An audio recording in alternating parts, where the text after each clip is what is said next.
Bom dia. Para mim é uma honra. Gostaria de agradecer a oportunidade de estar aqui com tantas famílias. Fiquei muito grata, me senti extremamente honrada de poder participar do movimento nacional das famílias. Então, eu gostaria, antes da gente começar, da gente chamar o único comunicador perfeito. Quem é? É o Espírito Santo de Deus.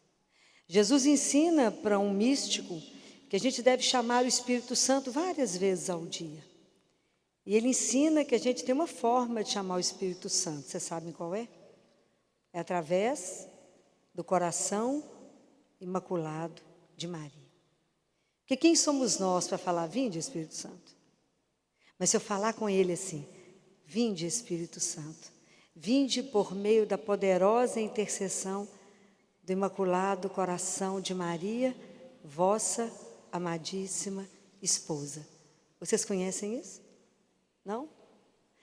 Então nós vamos falar isso 3 vezes, né? De pé, para que o Espírito Santo possa falar com cada um de vocês através de mim. Em nome do Pai, do Filho, do Espírito Santo. Amém. Vinde, Espírito Santo, vinde por meio da poderosa intercessão do Imaculado Coração de Maria, vossa amadíssima esposa. Vinde, Espírito Santo, vinde por meio da poderosa intercessão do Imaculado Coração de Maria, vossa amadíssima esposa. Vinde, Espírito Santo, vinde por meio da poderosa intercessão do Imaculado Coração de Maria, vossa amadíssima esposa. Amém. Ave Maria, cheia de graça, o Senhor é convosco. Bendita sois vós entre as mulheres, e bendito é o fruto do vosso ventre, Jesus. Santa Maria, Mãe de Deus, rogai por nós, os pecadores, agora e na hora da nossa morte. Amém. Muito obrigada, vamos assentar.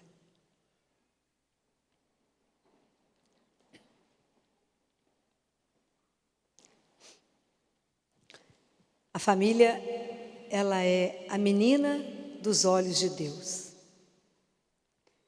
Por isso, a família precisa ser tão cuidada, porque está sempre tão ameaçada. Quando Deus suscitou no coração de cada um de vocês o desejo de ser pai, desejo de ser mãe, na verdade, ele sussurrou: quer ser co-criador comigo? E a gente fica encantado com a ideia de ser pai e mãe, fica seduzido. Ninguém conta, na verdade, para nós como é que é a história, mas a gente fica encantado, né? E a gente acha que a nossa vida estava monótona, precisando de emoção. É só ser pai e mãe, que emoção é por minuto, né? Você quer saber se você tem um coração em dia, é só ser pai e mãe, né? Porque cada hora é um flash, né? Com a criança não é brincadeira. Você quer se descobrir como é que reza? É só ser pai e mãe. O caminho mais curto para chegar até Deus é ser pai e mãe. Mas quando a gente se enamora da ideia, antes da criança estar na minha mão, ela esteve nos meus sonhos, dentro do meu coração, para depois ela ser gerada. Vocês imaginem o que é esse processo de gerar um menino, uma menina para Deus, porque o menino é dele, o filho é dele. Então, vocês imaginem que a gente brinca que o útero é uma universidade, porque a criança aprende tudo ali dentro. Se ela é querida, se ela é amada, se ela é desejada. Tudo que a mãe vive, a criança vive. Tudo. Então, vocês imaginam o que é uma criança que é gerada com a consciência de uma mãe que reza. Imagina a criança gerada que a mãe recebe a Eucaristia. Pode imaginar isso? Aí vocês imaginam a diferença de uma criança gerada no álcool, no crack, na cocaína. Pode imaginar? Não, vocês não têm noção. Existe um quadro que chama Síndrome do Alcoolismo Fetal. E é duro de ver. É duro de ver como é que a criança fica, a desnutrição e todos os problemas que ela tem por conta do tanto de álcool que a mãe tomou na gravidez. Vocês imaginam o que é ver um bebê em síndrome de abstinência de droga porque a mãe era uma viciada? É difícil demais, por isso que a gente tem que cuidar tanto da família que gera, para que a gente possa ter pessoas saudáveis. Se a gente não investir na gestação e na infância, vamos ter sempre uma geração doente. Vocês imaginam você sendo gerada, escutando assim: só veio para me atrapalhar, eu não queria você, você vai ser um atraso na minha vida, e fazer de tudo para que aquela criança morra. Como é que vocês acham que a criança vai estar depois que nascer? Isso é de uma seriedade que a gente não pensa. Porque é tão bom chegar na casa de alguém e ser bem-vindo, não é? Alguém te recebe, é muito bem-vindo. Porque nós, um dia vocês vão ter oportunidade, pode ser que vocês já tenham lido, o nosso corpo humano, ele tem uma leitura teológica. E os pés, tanto que a gente tem a planta dos pés, planta tem que ter raiz. Então a criança precisa, quando ela é amada, se sente querida no mundo, ela anda e ela sabe como é que ela pisa, porque ela tem o seu lugar, ela é amada, desejada. Começa a observar as crianças que andam na ponta do pé e andam chutando. Vai lá atrás que tem história. Então a criança que se sente amada, ela tem um lugar, ela pisa com força. Então eu tive a oportunidade, infelizmente, de acompanhar uma criança que a mãe falava o tempo inteiro: não quero você, você é um atraso, eu faço o que você está me atrapalhando. Como é que vocês acham que essa criança nasceu? Nasce linda, a gente se apaixona, né? Porque nasce aquela coisinha tão pura, tão doce, chega o mistério, né? Chega o mistério. Só que essa criança, o tempo inteiro, muito rebelde, brava. E essa criança, de pequenininha, tudo que ela pôde fazer para morrer, ela fez. Até conseguir encerrar a vida dela aos 9 anos. Mas qual o estímulo que ela recebeu o tempo inteiro? Você não é bem-vinda, você é um atraso, eu não te quero. Eu não te quero. Isso é de uma gravidade que a gente não tem dimensão. Olha a diferença que é para a nossa vida, para cada um aqui. Quando você toma consciência que cada um de nós foi desejado, sonhado antes da criação do mundo por Deus. Pode imaginar quando você pensa: eu sou um sonho de amor de Deus. Eu só existo porque Ele me desejou. Isso cura a alma. Mas isso é uma verdade? E hoje nós só estamos aqui porque o amor dele nos sustenta. A gente é que acha que está aqui porque quis. Não, o amor dele nos sustenta, por isso podemos permanecer aqui. Imagina quando alguém não sabe quem é. E nós vivemos uma sociedade que não se... Como a gente está muito convidado para estar sempre para fora, nunca para dentro. Hoje, se eu pergunto para alguém: quem é você? Você me responde: eu sou médica, ou eu sou engenheira, sou advogada, sou professora. Não é isso que eu perguntei. Essa é a forma como você desempenha a sua santificação. Mas eu sou filho ou uma filha amada de Deus. Esse é o princípio da nossa caminhada espiritual. Enquanto a gente não entender isso, não sairemos do lugar. Nós somos o filho amado. E a partir daí, Deus construiu um sonho para mim. Que eu possa acolher ou não. Mas se nesse sonho Ele incluiu que a gente seja família. Olha a missão que Ele nos deu. Porque para mim a missão mais difícil que Deus deu para uma pessoa é entregar um filho e falar: cria para mim. Porque os filhos não são nossos. Mas eu tenho que criar aquele menino para Deus. Eu tenho que ensiná-lo. Eu tenho que fazer com que esse menino seja um homem ou uma mulher feliz, integrado, que assuma a vida dele e dê conta da caminhada. Eu falo com os pais, eu preciso ajudá-los, eu como pediatra, para que a gente construa esses meninos, que quando eles perderem na vida, eles não se percam. Isso é muito sério. Porque a educação é um processo que só tem começo. Vocês, na hora da morte de vocês, vocês estarão educando os filhos de vocês. Educação é eterna, é para sempre. Então, a gente precisa começar a tomar consciência, e felizmente a Organização Mundial de Saúde mudou o conceito de saúde, que não é mais só um bem-estar físico, isso é pouco. Porque isso todo pai e mãe sabe o que é bom para o menino comer, o que não é bom para o menino comer. Que menino precisa praticar esporte, e eu acho que menino precisa de um esporte que seja, que ele tenha uma equipe, e falo com eles, vocês não precisam ter nenhuma medalha, a medalha vai estar no corpo de vocês.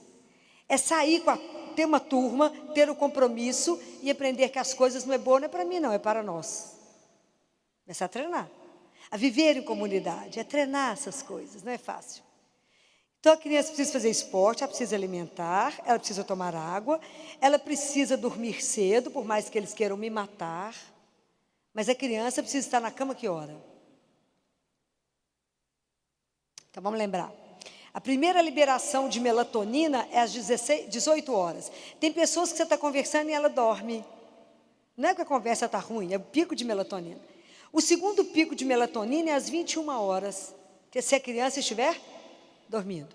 Com esses dois picos, ela libera o hormônio de crescimento à meia-noite. Então, a criança precisa dormir cedo, porque ela precisa descansar. Ela tem que dormir de 10 a 12 horas para limpar o cérebro, para poder estar nova no dia seguinte.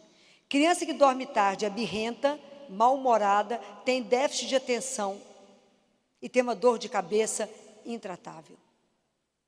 Mas tem mais razão por que a criança precisa dormir cedo. Porque uma das coisas difíceis depois que a gente se torna mãe é ser mulher. É tomar conta do casamento, é cuidar do marido, é ser esposa.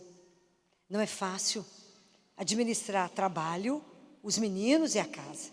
Então, criança tem que ter horário. Ela atrasa para entrar na escola? Vocês deixam atrasar para entrar na escola? Não. Então, tem horário para dormir.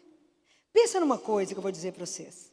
O rio só existe porque tem margem, senão é água solta. Seu filho vai ser o homem e a mulher que você deseja se ele tiver limite. Sem limite, não cresce.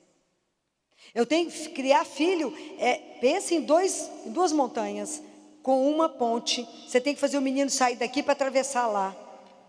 O limite é o parapeito que você põe. Se você puser o parapeito, o menino vai e volta. Tira o parapeito, ele não sai do lugar. Compreendem? Então a criança tem que ter horário. Por quê? Ela precisa dormir. Mas o casal precisa se ver.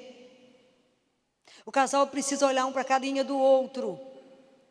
Senão a vida vai levando vocês num ritmo tão alucinado que vocês não conseguem se encontrar, não conseguem conversar, não conseguem tomar um vinho, não conseguem beijar na boca. O resto eu nem vou falar porque não dá tempo. E eu estou falando mentira? Não, não estou. Não estou falando mentira. A vida vai absorvendo vocês, vai levando vocês num turbilhão. E se vocês não acordam, tem uma ameaça externa. Vocês acham que não? Tem. Então, aparece oportunidade para você, aparece oportunidade para ele. É igual. Então, o casal precisa estar junto, precisa se ver, precisa resolver as coisas. E não pode dormir de brigado. Por quê? Eu brinco com os pais. Por que a gente não dorme brigado? Porque a gente não sabe se alguém morre de madrugada. A gente fala, que é isso, filho? Nós vamos ver até 100 anos, onde está a garantia disso? E porque também a gente deixa tudo para dizer depois. A gente fala, não, amanhã eu vou falar isso para ele. E se não tiver amanhã? Eu tenho? Agora? Para amar a Deus e servi-lo, eu só tenho agora. Eu não tenho depois. Eu não sei se eu termino a palestra, eu posso cair aqui. A gente não sabe de nada. Então dizer ao outro, não, como é boa a sua presença. Que bacana você comigo. Que acertada que eu dei quando eu te conheci. Que Deus permitiu que eu casasse. Ou isso não está bom, precisamos resolver. Mas isso é muito sério. Então, o menino que dorme tarde, ele desequilibra o casal. E precisa disso. Aí eu recebi uma criança de 5 anos no consultório. O pessoal atravessou Minas Gerais para chegar lá no consultório. Falei, João, o que vocês trouxeram um menino saudável desse? E ele estava assim, de olho em mim, preocupado, mas no fundo, estava sentado a mãe, o pai e a avó. Ô doutor, nós trouxemos esse menino aqui porque alguns problemas. Pois não, é de saúde? Não, é assim. Primeiro, ele só come se tiver televisão ligada, iPhone e iPad. É mesmo? Oh, que bonito. E ele também, ele tirou o pai da cama, o pai dorme no sofá e ele dorme comigo. Falei, o pai está morto? Vocês estão mortos dentro de casa? Não, tem isso não. Primeiro que família come juntos, dentro do possível. As refeições têm que ser preservadas, porque eu não me alimento só de comida, eu me alimento da presença. É o momento que pai e mãe falam dos sonhos, a gente não usa a mesa para corrigir filho. A gente está ali conversando e vamos sonhar com as coisas. Vamos falar só de coisas boas durante a refeição. Menino não come tal coisa, ele já te viu comendo? Come com boca boa e não dá para ele. Ele fala, por que você está comendo essa coisa e não me deu? Aí você não fala que não gosta. Menino mapeia vocês assim, ó, e imita vocês para sempre. Então, se ele não vai comer, se não tiver tudo isso ligado, a partir de hoje ele vai entrar em jejum. Porque não vai ter mais isso ligado dentro de casa. Não vai. Nós perdemos as conversas. Nós paramos de olhar no olho uns dos outros. A gente não se abraça. Aí o pai abre a porta do quarto para chamar o menino, ele está de pendurado, suicidou. Ninguém viu? Ninguém sabia porque que aquele adolescente estava desse jeito? Mas nós não olhamos mais. E pai e mãe tem que botar reparo nos filhos. Bota reparo. É tão lindo quando a mulher engravida, porque o cérebro dela é lapidado na área da sensibilidade. Por isso que filho não engana a mãe. O cérebro do pai não passa por essa transformação. Mas o cérebro da mãe, isso é provado cientificamente, é lapidado. Então o menino sabe, quando o menino põe a chave na fechadura, a mãe fala do outro lado, o que aconteceu? Eu falo, mãe, nem entrei, mas eu sei que você não está bom hoje. E o menino acha que engana a mãe. Não engana, pode enganar qualquer um, não engana. Eu nesse tempo todo de pediatra, eu nunca vi uma mãe errar na minha vida. Nunca vi uma mãe errar. Ela não sabe o nome da doença, mas ela fala, tem uma coisa errada com meu filho e está errado. É de impressionar, é de impressionar. Mãe é uma coisa escolhida. E aí esse menino, eu falei com o pai, mas como que o senhor deixou o menino ir para a cama e o senhor no sofá? O casamento já acabou? Porque quando eu ponho um filho no meio, tem uma coisa errada. É sinal de alerta para o casal. Tem alguma coisa que está errada. O que está errado? Que não estamos dando conta de enfrentar. Aí põe o menino no meio que fica mais fácil. Uma semana depois eles voltaram. Aí a família falou, eu falei, vamos aproveitar o quarto dele, que ele não gosta, a gente vende o quarto dele, pode me dar, que eu tenho um monte de menino pobre, nós doamos esse quarto. No dia seguinte, quando eles voltaram, a mãe falou, doutor, eles queriam saber o que nós fizemos com esse menino, que virou, mudou. Presta atenção. Uma das maiores dificuldades nossa na criação de filho é que a gente precisa da firmeza com ternura. Esse encontro. Mas a gente tem que ser firme. Com menino não se faz discurso. As palavras para educar são curtas, a mensagem é clara e rápida. Porque senão o menino deixou você falando sozinho há muito tempo e já foi embora. Mas a criança tem que entender que pai e mãe estão juntos e um não compete com o outro. Quando a gente fala da saúde física, igual eu falei com vocês, que a gente tem que cuidar, porque o último ponto da saúde física é amor. A criança que não é amada, ela não cresce. Algumas crianças que eu acompanhei, que os pais separaram, e parou o crescimento dele, porque ele queria voltar naquela fase, e ele parou naquela fase que os pais separaram, e foi uma luta crescer. Uma luta crescer. Então, quando os pais separam, a criança entender que não tem ex-pai, não tem ex-mãe, né? E o amor é a maior força que eu conheço. A força do universo que põe alguém de pé, que tira alguém de um coma, somente o amor. Não conheço outra força. Não conheço. Eu estou para ver. E a criança, para ela ter saúde emocional, como é que vocês acham que vocês formam a saúde emocional do filho de vocês? Vocês já ouviram sobre isso? Como é que eu formo a saúde emocional do meu filho? A saúde emocional do filho de vocês é pelo amor que vocês têm um com o outro, não é pelo filho, é com o outro. Porque se a casa está em paz, a criança, ela se sente equilibrada e ela consegue andar. A família está equilibrada. A casa que tem muita briga, muita discussão, a criança cai, porque ela perde o chão dela. Então, como é que o casal vai construir a saúde emocional se ele não tem tempo de se ver, não tem tempo de conversar, não tem tempo de tomar um vinho, não tem tempo de rezar juntos? Constrói? Não, não constrói. E a gente vai vivendo aquele turbilhão, cansados, né? O casal está sempre cansado, porque é tanta confusão, fim de semana, 10 milhões de festas das crianças das escolas. É tanta confusão que o pessoal está cansado na segunda-feira.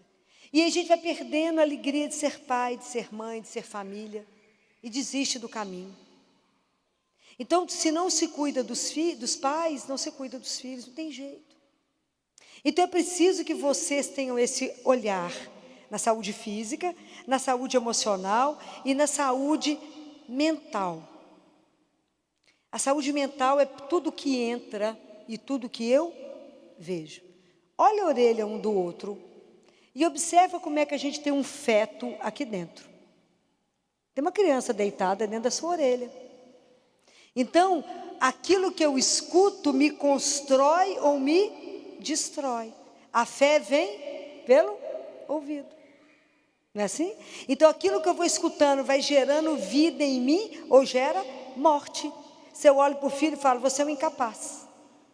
Você não dá conta de nada. Ele vai ser o que na vida? Um incapaz. Como é que eu construo a estima do meu filho? Eu vou ajudando esse menino a desenvolver coisas que ele pode ser capaz. Quando eu falo no consultório, tira a roupinha para me te examinar. A mãe fala, eu tiro. Eu falo, não, ele tira. Mas ele não vai dar conta, ele vai até onde ele é capaz e a gente acaba de ajudar. Aí, se a gente não constrói isso, tem as Olimpíadas nas escolas. Aí a gente fala com o menino, vai, você dá conta, mas eu nunca ensinei ele a fazer isso. Compreendem? Não tem mágica, tem investimento. Nós temos que bater o olho no filho, nós temos que ver aquilo que está errado, nós temos que ver o que o passo está errado. E eu tenho que ver o que ele assiste, o que ele escuta, o que ele lê. Pai e mãe é guardião. Não existe ninguém tão capaz de poder criar um filho como pai e mãe. Mesmo que vocês tenham trigêmeos, cada um é de um jeito. Cada um. Cada um tem uma particularidade, cada um tem um jeitinho de ser. Né? Então, é um desafio? É. Por isso que eu falo que olhar, a gente precisa, além dele, botar reparo. Ajudar o filho a se ver. Qual que é a melhor hora que vocês têm para educar o filho de vocês? O que vocês acham? Depois que ele dá a birra. Sabe depois que ele faz aquela confusão? Você pega o menino, assenta com ele e mostra para ele o que ele fez. E fala, o caminho podia ter sido outro. Podia ter sido mais fácil. Porque a gente precisa construir uma geração forte. Uma geração que dê conta de enfrentar os desafios da vida. Uma geração que permaneça de pé quando vocês morrerem. Tem que dar continuidade na vida. Uma geração que não suicida porque o namorado ou a namorada foi embora. Mas uma geração que saiba que é amado, que tem um lugar no mundo e que pode pisar no mundo. Que ele tem um lugar que é dele. Mas isso é uma construção que só vocês podem fazer. É todo dia. Por isso que o desafio de ser pai e mãe, ele é tão difícil e tão nobre. E por isso que se a gente não ajudar os pais a colocarem limite nos filhos, os filhos enrolam vocês. Porque você fala com o menino, está na hora de dormir, ele fala, o santo passou mudo, você buscou na escola, ninguém falou nada. Como é que foi a escola? Bom, está jóia, faz assim para você. Quando você fala, está na hora de dormir, começa a contar um caso que não tem ponto, nem vírgula, nem respira. Tem um negócio para comer, um xixi para fazer, uma água para tomar. Eles vão enrolando vocês até deu 10 horas da noite, 11 horas da noite. Todos os filhos, é uma coisa impressionante, menino. Mas é um desafio maravilhoso.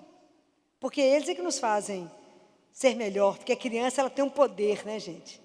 A criança, quando vocês decidiram ser pais e mães, eles extraíram de vocês algo muito melhor que vocês não imaginavam que seriam. Hoje vocês são homens e mulheres muito melhores.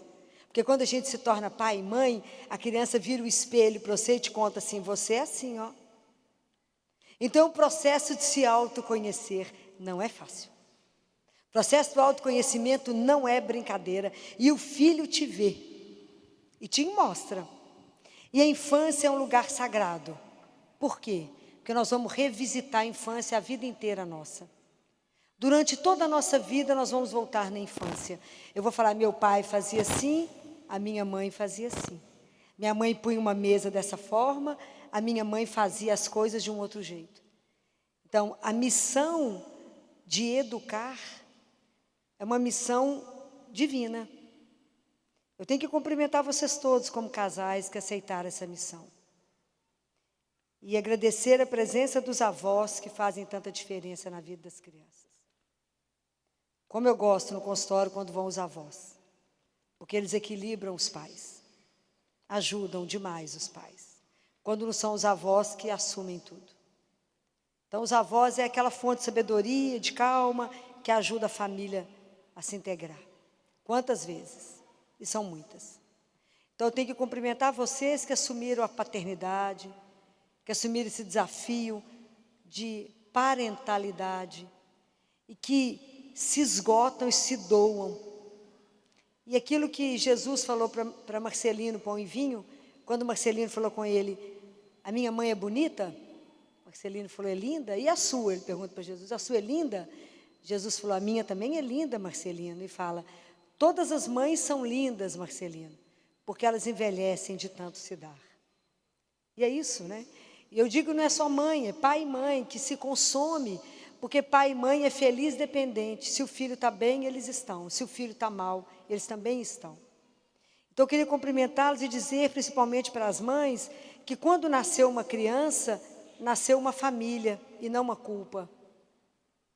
Então, aceitem, né, essa missão belíssima que Deus deu, porque Deus, quando Ele nos dá uma missão, Ele também nos dá um conforto, e Ele diz, eis que estarei convosco todos os dias.